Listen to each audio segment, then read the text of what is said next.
എല്ലാവരും തിരക്കിലാണെന്ന് വിശ്വസിക്കുന്നു. ഞാനും കുറച്ച് നേരം വൈകി. ചെറിയൊരു ജലദോഷമൊക്കെ പിടിച്ചപ്പോൾ തുമ്മലുണ്ടായിരുന്നു.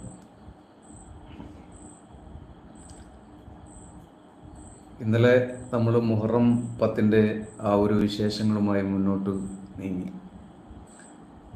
ഇപ്പോൾ തുടർച്ചയായി ലൈവ് തുടങ്ങുമ്പോൾ തന്നെ ഞാൻ പാട്ട് പാടിക്കൊണ്ടാണ് മുന്നോട്ട് വരുന്നത്. അതൊരു എൻ്റർടൈൻമെൻ്റ് ആയിട്ട് ആണ് കാണുന്നത്. നിങ്ങൾക്കും അത് ഇഷ്ടപ്പെടുന്നു എന്ന് ഞാൻ വിശ്വസിക്കുന്നു. ഇപ്പോൾ യൂട്യൂബ് ചാനലിൻ്റെ എല്ലാ കാര്യങ്ങളും എല്ലാവർക്കും അറിയുന്ന കാര്യങ്ങളാണ്. അപ്പോൾ പാട്ട് കൂടുതൽ നമ്മൾ അക്ഷരങ്ങൾ ക്ലിയർ ചെയ്ത് പാടിക്കഴിഞ്ഞാൽ കോപ്പിറൈറ്റ് എന്നൊരു സംഭവം വരുന്നുണ്ട്. അപ്പോൾ കോപ്പിറൈറ്റ് വന്നു കഴിഞ്ഞാൽ ചാനൽ തന്നെ പൂട്ടിപ്പോകും. അപ്പോൾ ചില ഭാഗങ്ങളിലൊക്കെ ഞാൻ കട്ട് ചെയ്ത് അങ്ങനെ വിടാനാണ് ഇനി ഉദ്ദേശിക്കുന്നത്. കാരണം നമ്മൾ ഇനിയും കാണണമല്ലോ, അതുകൊണ്ടാണ്. വിറയ്ക്കുന്നു മേനി, പിടയ്ക്കുന്നു ദേഹി, ശമിക്കാത്ത ദാഹം തളർത്തുന്നു ദേഹം. വിറയ്ക്കുന്നു മേനി, പിടയ്ക്കുന്നു ദേഹി, ശമിക്കാത്ത ദാഹം തളർത്തുന്നു ദേഹം. ജിബിരിൽ വന്ന് ഇഖ്റ തന്ന് ഖുർആന്റെ നൂറ് കലമിൽ തെളിഞ്ഞ്. ജിബിരിൽ വന്ന് ഇഖ്റ തന്ന് ഖുർആന്റെ നൂറ് കലമിൽ തെളിഞ്ഞ്. പുതപ്പിട്ട് മൂടു ഖദീജ, ചേർത്തൊന്നണയ്ക്കൂ ഖദീജ. പുതപ്പിട്ട് മൂടു ഖദീജ, ചേർത്തൊന്നണയ്ക്കൂ ഖദീജ. അപ്പോൾ ഇങ്ങനെയൊക്കെ ചെറിയ ചെറിയ രൂപത്തിൽ ആണ് ഇനി മുന്നോട്ട് പോകാനാണ് ഞാൻ ആഗ്രഹിക്കുന്നത്. ഇതുവരെയും ലൈവിൽ ആരും വന്നില്ല. Hi Anay Krishna, hi. തുടർച്ചയായി പല ആളുകളുമാണ് ഇപ്പോൾ ലൈവിൽ 1, 2, 3 ഒക്കെ ആയിട്ട് കയറി വരുന്നത്. അതന്നെ ധാരാളമാണ്. പിന്നെ ഒരുപാട് കാര്യങ്ങൾ എനിക്ക് നിങ്ങളോട് പറയാനൊക്കെ ആഗ്രഹമുണ്ട്. പക്ഷേ പറയാൻ ഉദ്ദേശിച്ച കാര്യങ്ങൾ പറഞ്ഞു കഴിഞ്ഞാൽ വലിയ വിവാദങ്ങളും പ്രശ്നങ്ങളൊക്കെ ആയി മാറും. അപ്പോൾ നമ്മൾ ഇന്ത്യയിൽ ജീവിക്കുന്നു എന്നുണ്ടെങ്കിൽ തന്നെ വിവാദപരമായിട്ടുള്ള കാര്യങ്ങൾ സംസാരിച്ചാൽ വൈറലാകാൻ ഒരുപാട് സാധ്യതയുള്ള ആ ഒരു മേഖലയാണ്. പക്ഷേ നമുക്ക് അങ്ങനത്തെ ഒരു പേരെടുത്ത് മുന്നോട്ട് പോകേണ്ട ഒരാവശ്യമില്ല. ഈ സാധാരണ രൂപത്തിലുള്ള ആ ഒരു ജീവിതം തന്നെയാണ് ഏറ്റവും വലിയ സന്തോഷം. അപ്പോൾ വൈറലാകുന്ന കാര്യങ്ങൾ ചില ആളുകൾ അത് പൊക്കിപ്പിടിച്ച് മുന്നോട്ട് വരുന്നുണ്ട്, പേരെടുത്തുകൊണ്ട് തന്നെ. അപ്പോൾ നമ്മൾ അത്തരം കാര്യങ്ങളൊന്നും മുന്നോട്ട് വെക്കുന്നില്ല. പറയാൻ ഒരുപാട് കഥകളും സംഭവ വികാസങ്ങളുമൊക്കെ തന്നെ ഉണ്ട്. അപ്പം ഇന്ന് ഞാൻ നിങ്ങൾക്ക് പരിചയപ്പെടുത്താൻ ഉദ്ദേശിക്കുന്നത് ഇന്ത്യയെ ഇന്ത്യയാക്കി മാറ്റിയ നമ്മുടെ നാടിന് തന്നെ ഒരു രാജകീയ ഭരണത്തിലൂടെ ഇന്ത്യയുടെ ആ ഒരു പുരോഗമനത്തിന് വേണ്ടി പല രാജ്യങ്ങളുമായി യുദ്ധം ചെയ്ത് അതിൽ വലിയ പേരൊക്കെ എടുത്ത് ജീവിച്ച മഹാന്മാർ എന്ന് തന്നെയാണ് നമുക്ക് അവരെ വിശേഷിപ്പിക്കാനുള്ളത്. ഇന്ത്യയിലെ ഏറ്റവും വലിയ മുഗൾ ചക്രവർത്തിയായി അക്ബർ കണക്കാക്കപ്പെടുന്നു. ഞാൻ നിങ്ങളെ പരിചയപ്പെടുത്താൻ പോകുന്നത് അക്ബർ ചക്രവർത്തി എന്ന് പറയുന്ന ആ മഹാനെ കുറിച്ചാണ്. അബു അൽഫത്ത് ജലാലുദ്ദീൻ മുഹമ്മദ് അക്ബർ എന്നാണ് അക്ബർ ചക്രവർത്തിയുടെ മുഴുവൻ പേര്. 1542 ഒക്ടോബർ 15 ഉമർകോട്ടിൽ ജനിച്ചു. അതിപ്പോൾ പാകിസ്ഥാനിലെ സിന്ധ് പ്രവിശ്യയാണ്. 1605 ഒക്ടോബർ 25 ഇന്ത്യയിലെ ആഗ്രയിൽ വെച്ച് അന്തരിച്ചു. അദ്ദേഹം ഇന്ത്യൻ ഉപഭൂഖണ്ഡത്തിന്റെ ഒട്ടുമിക്ക ഭാഗങ്ങളിലും മുഗൾ അധികാരം വ്യാപിക്കുകയും 1556 മുതൽ 1605 വരെ ഭരിക്കുകയും ചെയ്തു. തന്റെ ജനങ്ങളെ ശ്രദ്ധിക്കുന്നതിനാൽ അദ്ദേഹം എല്ലായ്പ്പോഴും ജനങ്ങളുടെ രാജാവായി കണക്കാക്കപ്പെട്ടിരുന്നു. തന്റെ സാമ്രാജ്യത്തിലെ ഐക്യം കാത്തു സൂക്ഷിക്കുന്നതിനായി അക്ബർ വിവിധ പരിപാടികൾ സ്വീകരിച്ചു. അത് തന്റെ മണ്ഡലത്തിലെ അമുസ്ലിം ജനതയുടെ വിശ്വസ്തത നേടിയെടുക്കാൻ സഹായിച്ചു. തന്റെ രാജ്യത്തിന്റെ കേന്ദ്രഭരണം പരിഷ്കരിക്കപ്പെടുകയും ശക്തിപ്പെടുത്തുകയും ചെയ്തുവെന്ന് അദ്ദേഹം ഉറപ്പുവരുത്തി. നമ്മുടെ മതേതരത്വം കാത്തു സൂക്ഷിക്കുന്ന ആ ഒരു ഭരണ സംവിധാനം അക്ബർ ചക്രവർത്തി നിലനിർത്തി കൊണ്ടാണ് നമ്മളെ ഭരിച്ചിരുന്നത് എന്ന് നമുക്ക് ഇതിൽ കൂടെ മനസ്സിലാക്കാം. അക്ബർ തന്റെ സാമ്പത്തിക വ്യവസ്ഥയുടെ കേന്ദ്രീകരണത്തിൽ ശ്രദ്ധ കേന്ദ്രീകരിക്കുകയും നികുതി പിരിവ് പ്രക്രിയ പുനഃസംഘടിപ്പിക്കുകയും ചെയ്തു. അക്ബർ തന്റെ മതമായി ഇസ്ലാം ആചരിച്ചുവെങ്കിലും മറ്റുള്ളവരോടും അവരുടെ മതത്തോടും അദ്ദേഹത്തിന്റെ അങ്ങേയറ്റം ബഹുമാനമുണ്ടായിരുന്നു. ഹിന്ദു, പാഴ്സികൾ, ബുദ്ധമതം, ക്രിസ്തുമതം, ഇസ്ലാം മതം തുടങ്ങിയ മതങ്ങളിൽ നിന്നുള്ള വിവിധ മതപണ്ഡിതന്മാരോട് തന്റെ മുന്നിൽ മതപരമായ ചർച്ചകളിൽ ഏർപ്പെടാൻ അദ്ദേഹം മറ്റു മതങ്ങളെ മനസ്സിലാക്കുന്നതിൽ അതീവ താല്പര്യം കാണിച്ചു. അക്ബർ നിരക്ഷനായിരുന്നു. അദ്ദേഹം കലയെ എപ്പോഴും പ്രോത്സാഹിപ്പിക്കുകയും പുതിയ കാര്യങ്ങൾ പഠിപ്പിക്കാൻ കഴിയുന്ന ആളുകളെ ബഹുമാനിക്കുകയും ചെയ്തു. അതുകൊണ്ടാണ് അദ്ദേഹത്തിന്റെ കൊട്ടാരം സംസ്കാരങ്ങളുടെ കേന്ദ്രമായി കണക്കാക്കപ്പെട്ടിരുന്നത്. കാരണം അദ്ദേഹം വിവിധ പണ്ഡിതന്മാരെയും കവികളെയും കലാകാരന്മാരെയും മറ്റും പ്രോത്സാഹിപ്പിക്കുകയും ചെയ്തു. അവരുടെ മുൻകാല ചരിത്രം പരിശോധിച്ചു നോക്കിയാൽ നമ്മൾ കേട്ടിട്ടുള്ളത് ഒരുപാട് യുദ്ധങ്ങളും അതിലൂടെ മരണപ്പെട്ട സാധാരണക്കാരായിട്ടുള്ള പടയാളികളെ ഒക്കെ ആണ് നമ്മളെ ചിന്തിക്കുക. പക്ഷേ ഇന്ത്യയുടെ ആ ഒരു പുരോഗമനത്തിന് വേണ്ടി ഇവർ പടപൊരുതി തന്നെ നമ്മുടെ രാജ്യം സംരക്ഷിച്ചു എന്നുള്ളതാണ്. അത് മാത്രമല്ല, മഹാനായ അക്ബർ തുർക്കികൾ, ഇറാനികൾ, മുഗളുകൾ എന്നിവരിൽ നിന്നാണ് ചെങ്കിസ് ഖാനും ഡെമേർലൈനും അക്ബറിന്റെ പൂർവികരായി കണക്കാക്കപ്പെടുന്നു. ഇന്ത്യൻ ഉപഭൂഖണ്ഡത്തിലെ മുഗൾ പ്രദേശങ്ങളുടെ ഭരണാധികാരിയായി ഡൽഹിയുടെ സിംഹാസനത്തിൽ വിജയിച്ച അക്ബറിന്റെ പിതാവാണ് ഹുമയൂൺ. 22-ാം വയസ്സിൽ അദ്ദേഹം അധികാരത്തിൽ വന്നു. അതിന്റെ ഫലമായി അദ്ദേഹം വളരെ അനുഭവ പരിചയമില്ലാത്തവനായിരുന്നു എന്നാണ് പറയുന്നത്.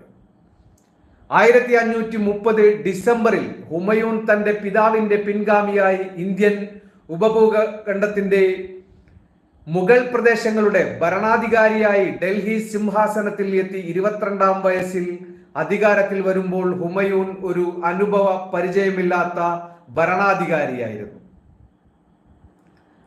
ഷേർഷാ സൂരി ഹുമയൂണിനെ പരാജയപ്പെടുത്തുകയും നിരവധി മുഗൾ പ്രദേശങ്ങൾ നേടുകയും ചെയ്തു. ഹുമയൂൺ പേർഷ്യയിലേക്ക് പോവുകയും ഏകദേശം 10 വർഷത്തോളം രാഷ്ട്രീയ അഭയം നേടുകയും 15 വർഷത്തിന് ശേഷം നഷ്ടപ്പെട്ട മുഗൾ പ്രദേശങ്ങൾ വീണ്ടെടുക്കുകയും ചെയ്തു. ചരിത്രമാണ്. അപ്പൊ നമ്മുടെ നാടിന് വേണ്ടി ഏതൊക്കെ രീതിയിലാണ് അവർ ഈ രാഷ്ട്രീയപരമായിട്ടും അതുപോലെ സാമ്പത്തികമായിട്ടും പഠന ആവശ്യങ്ങൾക്ക് വേണ്ടി രാഷ്ട്രീയം എങ്ങനെ കൊണ്ടുപോകണം, സാമ്പത്തിക ഭദ്രത എങ്ങനെ നിലനിർത്തണം എന്നുള്ളതിനെ കുറിച്ച് പഠിക്കാൻ വേണ്ടി പേർഷ്യൻ രാജ്യങ്ങളിലൊക്കെ സഞ്ചരിച്ചു എന്നാണ് പറയുന്നത്. 1555 ഹുമയൂൺ സിംഹാസനം വീണ്ടെടുത്തെങ്കിലും അദ്ദേഹത്തിന്റെ രാജ്യത്ത് അധികാരമില്ലായിരുന്നു. ഹുമയൂൺ തന്റെ മുഗൾ പ്രദേശങ്ങൾ കൂടുതൽ വിപുലീകരിച്ചു. തുടർന്ന് അദ്ദേഹം ഒരു അപകടത്തിൽ അകപ്പെടുകയും 1556 മരിക്കുകയും ചെയ്തു. 13-ാം വയസ്സിൽ അക്ബർ പഞ്ചാബ് മേഖലയുടെ ഗവർണറായി 1556 മരിക്കുമ്പോൾ ഹുമയൂൺ ഒരു ചക്രവർത്തി എന്ന നിലയിൽ തന്റെ അധികാരം സ്ഥാപിച്ചിരുന്നില്ല. ഇതിന്റെ ഫലമായി മുഗൾ സാമ്രാജ്യത്തിലെ പല ഗവർണർമാരും പല പ്രധാന സ്ഥലങ്ങളും നഷ്ടപ്പെട്ടു. സിംഹാസനം തനിക്കായി അവകാശപ്പെട്ട ഹിന്ദു മന്ത്രിയായ ഹെമുവും ഡൽഹി പിടിച്ചെടുത്തു. അപ്പോ വെറും അക്ബർ മാത്രമല്ല നമ്മുടെ ഇന്ത്യയുടെ ആണിക്കല്ലായി പ്രവർത്തിച്ച ആളുകൾ, അതിൽ അമുസ്ലിങ്ങളായിട്ടുള്ള ആളുകളും ഒക്കെ തന്നെയുണ്ട്. ചരിത്രം പരിശോധിച്ച് നോക്കിയപ്പോൾ ആ ഒരു മുസ്ലിം എന്നുള്ള ഒരു നാമത്തിൽ ഔറംഗസീബ് എന്ന് പറയുന്ന ആ ഒരു ചക്രവർത്തിയാണ് ഒരു വേറിട്ട കാഴ്ചപ്പാടിലൂടെ ഇന്ത്യയിലെ ജനങ്ങളെ ഭരിച്ചത്. ഇതൊക്കെ ഞാൻ പറയാൻ കാരണം ഇന്നത്തെ ഇന്ത്യയുടെ ആ ഒരു പോക്ക്, നമ്മുടെ നാടിൻ്റെ അവസ്ഥ വെച്ച് പറയുകയാണെങ്കിൽ തമ്മിൽ തല്ലുകൂടുന്ന ആ ഒരു രാഷ്ട്രീയവും ആ ധാർഷ്ട്യവും ഒക്കെ മുറുകെ പിടിച്ചുകൊണ്ടാണ് നമ്മുടെ ഇന്ത്യയുടെ ഭരണകർത്താക്കൾ മുന്നോട്ട് പോകുന്നത്. ഇന്ന് സാധാരണക്കാരായിട്ടുള്ള ആളുകൾ തെരുവിൽ തല്ലുന്ന പോലെ തന്നെ വാക്ക് തർക്കങ്ങളും അധിക്ഷേപങ്ങളും അപമാനിക്കലും പരിഹസിക്കുന്ന ഏതൊക്കെ രീതികളുണ്ടോ അതൊക്കെ കൊണ്ടുവന്ന് ആ ഒരു പാർലമെന്റിൽ അവതരിപ്പിക്കുന്ന കാഴ്ചകളാണ് നമ്മൾ കണ്ടുകൊണ്ടിരിക്കുന്നത്. ഇത് ആർക്ക് വേണ്ടിയാണ്, എന്തിനു വേണ്ടിയാണ്? ഈ മുൻകാലങ്ങളിൽ നടന്ന സംഭവങ്ങൾ എടുത്തു പറഞ്ഞ് അവരുടെ ജാതിയെക്കുറിച്ചും അതുപോലെ തന്നെ രാഷ്ട്രീയത്തിൻ്റെ വീഴ്ചകളെക്കുറിച്ചും പറഞ്ഞ് തർക്കിച്ചുകൊണ്ട് ഇന്ത്യയുടെ ഭരണം സ്തംഭിക്കുന്ന രീതിയിൽ ആ ഒരു സംസാര രീതികൾ ശരിയല്ല എന്നാണ് ഈ അവസരത്തിൽ എനിക്ക് പറയാനുള്ളത്. കാരണം ഇപ്പോൾ നടക്കുന്ന ഈ പ്രതിപക്ഷവും ഭരണപക്ഷവും നല്ല സംയുക്തമായി തന്നെ ഇന്ത്യ രാജ്യത്തുള്ള എല്ലാ ന്യൂനതകളെയും പരസ്പരം മനസ്സിലാക്കി മുന്നോട്ടുള്ള ഒരു ഭരണഘടന മുറുകെ പിടിച്ച് ആ ഒരു രാഷ്ട്രീയ രീതിയിൽ ഉറച്ചു നിന്നുകൊണ്ട് തന്നെ പ്രതിപക്ഷമാണെന്നുണ്ടെങ്കിലും അതുപോലെ തന്നെ ഈ ഭരണപക്ഷമാണെന്നുണ്ടെങ്കിലും സംയുക്തമായി നിന്നുകൊണ്ട് ഭരിക്കേണ്ട ഒരു അവസരമാണിതൊക്കെ. ഇവിടെ തമ്മിൽ തല്ലി ജനങ്ങളിൽ ആ വാർത്തകൾ എത്തിച്ചു, ജനങ്ങളുടെ ചിന്താഗതികൾ മാറ്റി വീണ്ടും ഒരു ആധിപത്യ ഭരണ സംവിധാനത്തിൽ എത്താൻ നോക്കുന്ന ഒരു കോൺഗ്രസിന്റെ നിലപാട് നമ്മൾ കാണാതെ പോകരുത്. ഉണ്ടായിരിക്കാം, വർഷങ്ങൾക്ക് മുമ്പ് ഇന്ത്യ ഭരിച്ചിരുന്ന കോൺഗ്രസിന്റെ ആ ഒരു ആധിപത്യം ഉണ്ടായിരുന്നു. പക്ഷേ ഇന്ന് ജനങ്ങളിൽ പല ന്യൂസുകളും പരിധി നോക്കിയപ്പോൾ ആ ന്യൂസുകളിലൊക്കെ നമുക്ക് കാണാൻ കഴിയുന്നത് കോൺഗ്രസിന്റെ ഭരണകാലത്ത് നടന്ന അഴിമതികളും അക്രമ സംഭവങ്ങളുമെല്ലാം ഒരിക്കലും ജനങ്ങളെ സംരക്ഷിക്കാൻ പോലും കഴിയാത്ത ആ ഒരു രീതിയിൽ പോയിരുന്ന ആ ഒരു കാലഘട്ടം. പിന്നീടുള്ള കാലഘട്ടം നരേന്ദ്രമോദി സർക്കാർ വന്നപ്പോൾ എല്ലാ രീതിയിലും ജനങ്ങളിൽ ഒരു തടയിട്ടുകൊണ്ട് തന്നെയാണ് ഗവൺമെന്റിന്റെ ആ മുന്നോട്ടുള്ള യാത്ര ഉണ്ടായത്. ഉദാഹരണം പറയാം, ഇന്ന് നിലവിലുള്ള ഭൂമി കച്ചവടം. ഈ ഭൂമി കച്ചവടം നമ്മുടെ നാട്ടിൽ നരേന്ദ്രമോദി സർക്കാർ വരുന്നതിന്റെ മുമ്പ് ഓരോ ബസ് സ്റ്റോപ്പിലും അതിൻ്റെ ബ്രോക്കർമാർ അവർ ഒരു 6 മാസത്തിന് ഒരു ഭൂമി എഗ്രിമെന്റ് വ്യവസ്ഥയിൽ എടുത്തു കഴിഞ്ഞാൽ തന്നെ ആ 6 മാസം കഴിയുന്നതിന് മുമ്പ് അത് മറ്റൊരാളിലേക്ക് എഗ്രിമെന്റ് ചെയ്യുകയും അവരെ ലാഭവിഹിതം അവർ കയ്യിലാക്കി പിന്നീട് ഈ വിൽപ്പന നടത്താൻ ഉദ്ദേശിക്കുന്ന ഈ ഭൂമിയുടെ അവകാശി വർഷങ്ങളോളം ഈ ബ്രോക്കർമാരുടെ പിന്നിൽ അവരുടെ ആ ഒരു ഭൂമി വിറ്റ് കിട്ടാൻ വേണ്ടി യാചിച്ച് നടന്നിരുന്ന ഒരു കാലമുണ്ടായിരുന്നു. പിന്നീട് ആ ഭൂമി വിൽപ്പനകളൊക്കെ പെട്ടെന്ന് തന്നെ അത് അപ്രത്യക്ഷമായി ചില ആളുകളിൽ, ഉദാഹരണത്തിന് എൻ്റെ കൺമുമ്പിൽ തന്നെ ഒരു വ്യക്തി എൻ്റെ ഉമ്മയുടെ ഒരു ഭൂമി എടുത്തു. 18 സെന്റ് ഭൂമി ഉണ്ടായിരുന്നു. അപ്പൊ അന്ന് ഭൂമിക്ക് വില കുറവാണ്, വളരെ വില കുറവാണ്. 1,60,000 രൂപയ്ക്കാണ് ആ ടോട്ടൽ ഭൂമി അന്ന് എൻ്റെ ഉമ്മ കൊടുത്തത്. അപ്പൊ അതിലെൻ്റെ അമ്മാമനും ഒക്കെ ബ്രോക്കർമാരെ ആ പിന്നിൽ ഉണ്ടായിരുന്നു. ഈ പൈസ എൻ്റെ ഉമ്മാക്ക് 6 മാസം വരെ 5,000 10,000 ഒക്കെ കുറേശ്ശെ കൊടുത്താണ് ആ ഭൂമി കച്ചവടം നിലനിർത്താൻ വേണ്ടി ആ വ്യക്തി പെടാപാട് പെട്ടത്. കാരണം ഈ ഭൂമി മറിച്ച് വിൽപ്പന നടന്നാൽ മാത്രമാണ് അവർക്ക് അതിൻ്റെ ലാഭം കിട്ടുകയുള്ളൂ. അപ്പോ അങ്ങനെ വന്നപ്പോൾ മൊത്തമായി കയ്യിൽ പൈസ വരാതെ എൻ്റെ ഉമ്മ ആകെ വിഷമിച്ചു. അപ്പോഴാണ് എന്നോട് പറയുന്നത്, ആ നാട്ടിലുണ്ടായിരുന്ന ആ സ്ഥലം ഞാൻ ഒരു വ്യക്തിക്ക് വിൽപ്പന നടത്തി. പക്ഷേ ആ വിൽപ്പന നടത്തിയെങ്കിലും ഞാൻ ഉദ്ദേശിച്ച എൻ്റെ ആ ഭൂമിയുടെ പൈസ എൻ്റെ കയ്യിൽ റെഡി ക്യാഷായിട്ട് കിട്ടിയില്ല മോനെ, ഞാൻ എന്താ ചെയ്യേണ്ടത്, എനിക്കതിനെക്കുറിച്ച് ഒന്നും അറിയില്ല എന്ന് പറഞ്ഞു. അപ്പോൾ വിൽപ്പന നടത്തിയത് അവരുടെ ബ്രദർ കൂടി നിന്നുകൊണ്ടാണ് വിൽപ്പന നടത്തിയത്. അപ്പോൾ ആ ബ്രദറുടെ ആ ഒരു ബ്രദറിനോടുള്ള വിശ്വാസം കൊണ്ടായിരിക്കാം ചിലപ്പോൾ ആ സഹോദരി അങ്ങനെ ആ ഒരു കച്ചവടമായി മുന്നോട്ട് അവരെ എഗ്രിമെന്റ് വ്യവസ്ഥകളൊക്കെ സ്വീകരിച്ചത്. കുറെ കാത്തു, എന്നിട്ടും അവർക്ക് ആ ഉദ്ദേശിച്ച പൈസ ഈ ബ്രോക്കറിൽ നിന്നും കിട്ടാതെ വന്നപ്പോൾ ഞാൻ പറഞ്ഞു, ആ ഡോക്യുമെന്റ്സ് അവർ തന്ന ആ എഗ്രിമെന്റ് എൻ്റെ കയ്യിൽ താ. ഞാനത് കൊണ്ടുപോയി എന്നെ അറിയുന്ന ഒരു അഡ്വക്കേറ്റിനെ കാണിച്ചു. 6 മാസം, നാളെ 6 മാസം ആകുന്ന ആ ഒരു ദിനമാണ്. ഇന്ന് തന്നെ ഞാൻ വക്കീലിനെ സമീപിക്കുകയും വക്കീൽ 3 ദിവസം കൊണ്ട് ആ ഭൂമിയിലുള്ള കച്ചവടത്തിൻ്റെ വ്യവസ്ഥകൾ സ്റ്റേ ചെയ്യുന്ന രൂപത്തിൽ, അതായത് എൻ്റെ ഉമ്മ വാങ്ങിച്ച പൈസക്ക് ഇവർ കോടതി കയറി ഇറങ്ങേണ്ടി വരും, അത്തരം രീതിയിലുള്ള ഒരു കേസ് ഫയൽ ചെയ്തു. ആ കേസ് ഫയൽ ചെയ്തപ്പോൾ ഇവർ അതുവരെ കുറേശ്ശെ പൈസയായിട്ട് കൊടുത്ത ആ പൈസക്കൊന്നും യാതൊരുവിധ രേഖകളുമില്ല. ആ എഗ്രിമെന്റ് വ്യവസ്ഥയിൽ അന്ന് കൊടുത്ത പൈസയല്ലാതെ പിന്നീട് കൊടുത്ത പൈസകൾക്കൊന്നും യാതൊരുവിധ വ്യവസ്ഥകളോ കാര്യങ്ങളോ ഒന്നുമില്ല. അപ്പോ അക്കാലം എൻ്റെ ഉമ്മാക്ക് കിട്ടാൻ ബാക്കിയുണ്ടായിരുന്നത് 60,000 രൂപയായിരുന്നു. ഇന്നവിടെ ഭൂമിക്ക് ഒരു സെന്റിന് 3.5 ലക്ഷം 4 ലക്ഷം രൂപയുണ്ട്. അപ്പൊ അതുപോലെ തന്നെ എൻ്റെ തറവാട് വീടും കൊടുത്തത് അങ്ങനെ തന്നെയാണ്.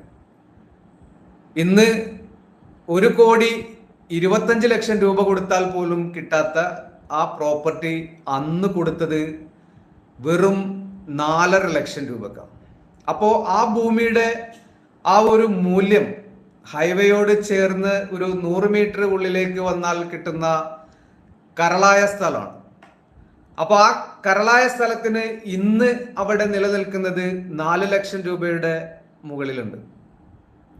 അപ്പൊ ഇതൊക്കെ പറയാൻ കാരണം, അപ്പൊ അന്ന് അഡ്വക്കേറ്റ് ആ ഒരു കേസ് ഫയൽ ചെയ്തു. ഈ കേസ് ഫയൽ ചെയ്ത ആ ഒരു സമൻസ് ഈ വ്യക്തിയുടെ കയ്യിൽ കിട്ടുകയും തുടർന്ന് ആ വ്യക്തിയും എൻ്റെ അമ്മാമനും വേറൊരു ബ്രദറും കൂടെ വീട്ടിൽ വന്ന് ഭയങ്കര ബഹളം. ഭൂമി കച്ചവടമാണേ. കാരണം എൻ്റെ ഉമ്മയെ ഭീഷണിപ്പെടുത്തുക. ഉമ്മയോട് പറയാ നീ കോടതി കയറേണ്ടി വരും. ആരെ പറയുന്നത്? ഉമ്മയുടെ ബ്രദർ. അപ്പൊ ഞാൻ ചോദിച്ചു, ഏത് രീതിയിലാണ് ഉമ്മ കോടതി കയറേണ്ടത്? നിങ്ങൾ പറഞ്ഞ 6 മാസത്തെ വ്യവസ്ഥ അത് ഇന്നലെ അവസാനിച്ചിരിക്കുന്നു. പിന്നെ എന്ത് വ്യവസ്ഥയുടെ പേരിലാണ് നിങ്ങൾ കോടതി കയറുമെന്ന് പറഞ്ഞ് ഭീഷണിപ്പെടുത്തി വീട്ടിൽ എഴുതാനും വായിക്കാനും അറിയാത്ത എൻ്റെ ഉമ്മയെ ഭീഷണിപ്പെടുത്തുന്നത് എന്തിനു വേണ്ടിയാണ് എന്ന് ചോദിച്ചപ്പോൾ പിന്നെ അവർ കൂളായി.